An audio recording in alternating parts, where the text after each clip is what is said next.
मेहनत का सुख, किसान और राजा की कहानी।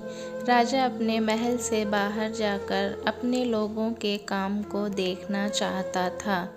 वह एक दिन कड़ी धूप में बाहर निकला और देखा कि एक किसान कड़ी धूप में भी काम कर रहा है और बहुत ही ज़्यादा खुश है।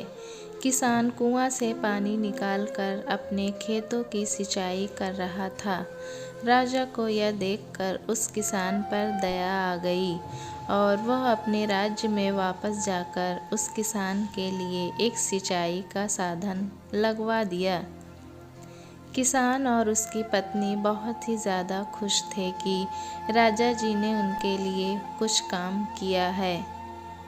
वक्त बीतता गया और एक दिन फिर राजा अपने राज्य का भ्रमण करने निकले।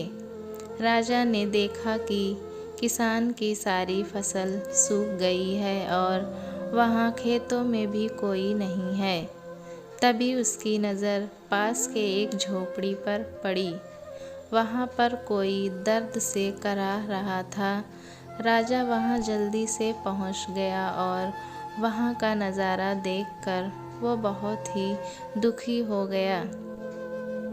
उसने देखा कि वह किसान जो कि कड़ी धूप में भी काम करते हुए खुश था, आज वह इतना दुखी क्यों है। राजा ने किसान की पत्नी से पूछा कि इसको क्या हो गया है।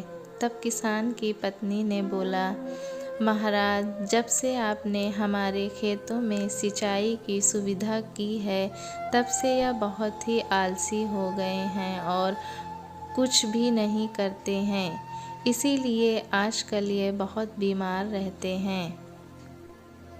राजा जब अपने महल में वापस आ रहा था, तब रास्ते में यही सोच रहा था कि उसने ऐसा क्यों कहा।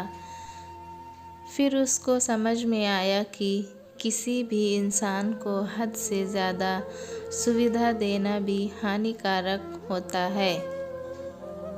दोस्तों, कहानी कैसी लगी हमें कमेंट में ज़रूर बताएं।